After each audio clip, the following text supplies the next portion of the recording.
Hello dear student of class fifth. बच्चों, आज हम हिंदी व्याकरण के अंतर्गत पत्र लेखन का अध्ययन करेंगे। तो बच्चों, सबसे पहले तो हम ये जान लेते हैं कि पत्र होता क्या है और उसका महत्व क्या होता है। बच्चों बताइए, आज तो कल तो हमें जब भी बातें करने का मन होता है या किससे भी कुछ भी कहना रहता है तो तुरंत मोबाइल उठाते हैं, उनका नंबर टाइप करते हैं और हम उनके पास बात कर लेते हैं। या कोई मैसेज भी भेजना रहता है तो हम उसके एसएमएस में टाइप करके हम भेज देते हैं। लेकिन बच्चों, पहले जब हमारे पास फ़ोन नहीं हुआ करते थे तब हम पत्र ही हमारे एक ऐसा साधन था जिससे हम आपस में अपनी बातचीत कर सकते थे या दूर के रिश्तेदारों से हम अपनी बातें कह सकते थे। तो बच्चों, पत्र देखिए, आपस में संपर्क बनाए रखने का सबसे सस्ता और अच्छा साधन माना गया था। लेकिन अब पत्र व्यवहार बंद हो गया है बच्चों। अब केवल हमारे एक ही तरह के पत्र बस रह गए हैं। वो हम आगे पढ़ेंगे कि कैसे पत्र का आजकल चलन है अभी। तो बच्चों, पहले पत्र का हम महत्व जान लेते हैं कि पत्र का क्या महत्व होता है। देखो, पत्रों के द्वारा हम अपना संदेश एक दूसरे तक पहुंचाते हैं। दूसरा है, पत्र में हम अपने मन के भाव को अभिव्यक्त करने का एक सस्ता साधन है। यानी एक पेज लिया और एक कलम लिया या पेंसिल लिया, उस पर अपने मन में जो भी हैं लिख कर और उसको फोल्ड करके हम एनवलप में उसका एड्रेस डाल के भेज देते थे। वही पत्र होता था। तो ये हमारे मन को, भाव को कहने के एक सबसे सस्ता साधन है। दूसरा है, पत्र के द्वारा घर परिवार के समाचार, मन के भाव, समस्या, प्रार्थना और निवेदन को भी प्रकट किया जा सकता है।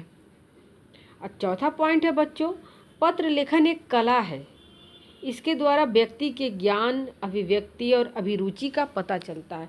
अर्थात कि जैसे शब्दों का हम प्रयोग करते हैं तो शब्द से पता चल जाता है कि ये व्यक्ति का व्यक्तित्व कैसे है। अगर मान लो हम कुछ रूढ़ शब्दों का यानी कठोर शब्दों का प्रयोग करेंगे तो पता चल जाए कि ये व्यक्ति थोड़ा सा कठोर हृदय का है। लेकिन हम अच्छे अच्छे सुंदर सुंदर शब्दों का प्रयोग करेंगे तो उससे पता चलता है कि ये व्यक्ति बहुत ही अच्छे स्वभाव का है। इसीलिए जब भी हमको पत्र लिखने चाहिए तो सुंदर सुंदर शब्दों का उसमें प्रयोग करना चाहिए। तो चलिए अब हम जाने कि पत्र क्या होता है। अपने सुख दुख, अपनी समस्या को एक कागज पर लिखकर दूसरे के पास भेजना पत्र लेखन कहलाता है। चलिए, उसके बाद बच्चों है पत्र के प्रकार। पत्र के बच्चों दो प्रकार माने गए हैं। पहला अनौपचारिक पत्र और दूसरा औपचारिक पत्र। तो सबसे पहले हम जानते हैं अनौपचारिक पत्र क्या होता है। वे पत्र जो रिश्तेदारों, मित्रों, दादा दादी, नाना नानी और भाई बहन को लिखे जाते हैं उसे अनौपचारिक पत्र कहते हैं।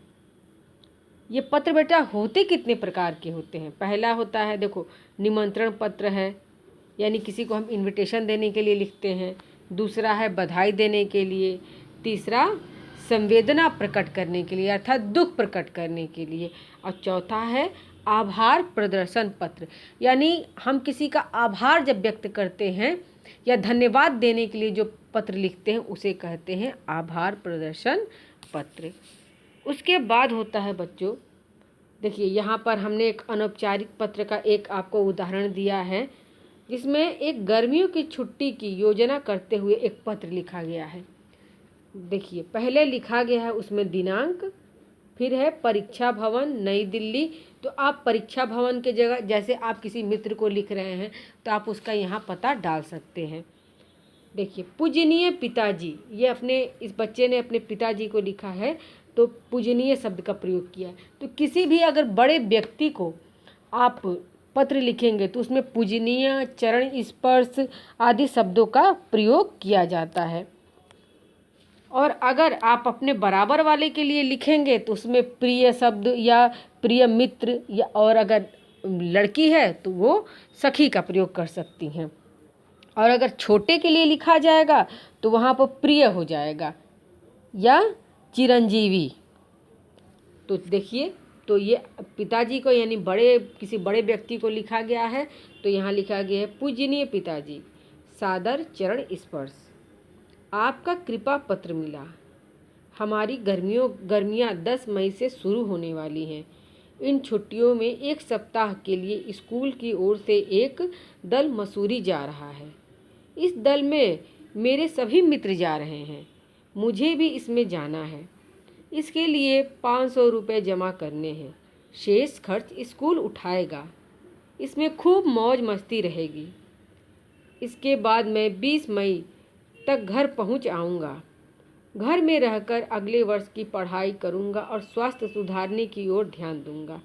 माताजी को मेरा प्रणाम कहें और पिंकी को प्यार, आपका प्रिय पुत्र संजीव। तो यहाँ पर अगर देखो ये जो कि लड़का लिखा है तो आपका प्रिय पुत्र होगा। अगर कोई लड़की लिखेगी तो क्या लिखेगी? आपकी प्रिय पुत्री। तो यहाँ पर बच्चों आपका ये संबोधन आपका बदल जाएगा। तो इसके बाद है बच्चों, ये था आपका अनौपचारिक पत्र। फिर है औपचारिक पत्र। औपचारिक पत्र देखो बच्चों कहाँ कहाँ लिखे जाते हैं, किसे कहते हैं? पहले जिन व्यक्तियों के साथ पारिवारिक संबंध नहीं होते हैं उन्हें लिखे जाने वाले पत्र औपचारिक पत्र कहलाते हैं।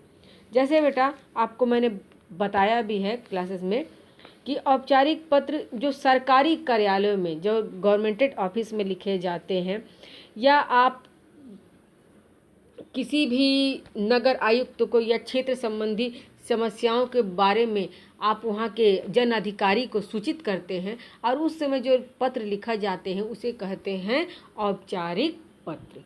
तो देखिए औपचारिक पत्रों का प्रयोग कहाँ कहाँ होता है। प्रधानाचार्य या अध्यापिका को लिखे जाने वाला प्रार्थना पत्र, जो बच्चों आपका अवकाश पत्र जो देते हैं अपने स्कूल में, या कहें तो एक और है छात्रवृत्ति के लिए, स्कॉलरशिप के लिए जो आप प्रधानाचार्य को लिखते हैं, या आप मैनेजर सर को आप कोई लेटर लिखते हैं फीस माफ़ी वगैरह के लिए, ये भी सब बच्चों आपके औपचारिक पत्र के अंतर्गत ही आएंगे। तो देखो प्रधानाचार्य या अध्यापिका को लिखे जाने वाला प्रार्थना पत्र, किसी पद पर नियुक्ति के लिए किया गया आवेदन पत्र, और पुस्तकें मंगवाने या किसी नगर अथवा क्षेत्र में प्रबंधन संबंधी समस्याओं के लिए लिखे गए पत्र, ये सब बच्चों आपके औपचारिक पत्र के अंतर्गत आएंगे। इसके बाद बच्चों देखिए यहाँ एक औपचारिक पत्र का उदाहरण दिया गया है। देखिए इसमें आप जो कि है प्रधानाचार्य को आर्थिक सहायता के लिए प्रार्थना पत्र। बेटा आर्थिक सहायता यानी स्कॉलरशिप के लिए कहें तो देखो इसमें सबसे पहले लिखते हैं सेवा में। अगर आप स्कूल में लिख रहे हैं तो यहाँ होगा प्रधानाचार्य। अगर किसी नगर आयुक्त को लिखते हैं जैसे सफाई कर्मी को, तो वहाँ आप लिखेंगे श्रीमान या महोदय। तो यहाँ देखिए हमने प्रधानाचार्य को लिखा है तो सेवा में प्रधानाचार्य। अगर महिला होंगी तो आपका हो जाएगा प्रधानाचार्या। यह इसके बाद है बाल भारती पब्लिक स्कूल द्वारिका नई दिल्ली। तो इसके जगह बच्चों आप अपने स्कूल का नाम भी लिख सकते हैं। फिर है महोदय। सविनय निवेदन है कि मैं आपके स्कूल की 5वीं कक्षा का विद्यार्थी हूँ। मेरे पिताजी पिछले सप्ताह दुर्घटनाग्रस्त होकर बिस्तर पर हैं। घर में वे ही कमाऊ सदस्य हैं। इन दिनों हमारा परिवार आर्थिक संकट से जूझ रहा है, अतः आपसे विनम्र प्रार्थना है कि मुझे स्कूल की ओर से कुछ आर्थिक यानी बच्चों आपका फाइनेंस, इंग्लिश में इसको कहते हैं फाइनेंशियल, जैसे पैसे से जितने रुपए पैसे से जो भी जुड़ी हुई समस्याएं होती हैं उन्हें कहते हैं आर्थिक। आपसे विनम्र प्रार्थना है कि मुझे स्कूल की ओर से कुछ आर्थिक सहायता दिलाई जाए ताकि मैं अपनी पढ़ाई जारी रख सकूं। आपकी इस कृपा के लिए मैं आपका आभारी रहूँगा। धन्यवाद। आपका आज्ञाकारी शिष्य। अगर लड़की है तो लिखेगी आपकी आज्ञाकारी शिष्या, और क ख ग की जगह बच्चों आप अपना नाम लिखेंगे। फिर है कक्षा 5वीं क, और यहाँ पर नीचे है दिनांक। तो एक चीज़ बच्चों ध्यान देना, जो अनौपचारिक पत्र होते हैं उसमें दिनांक ऊपर रहता है, और जो औपचारिक पत्र होते हैं उसमें दिनांक नीचे रहता है।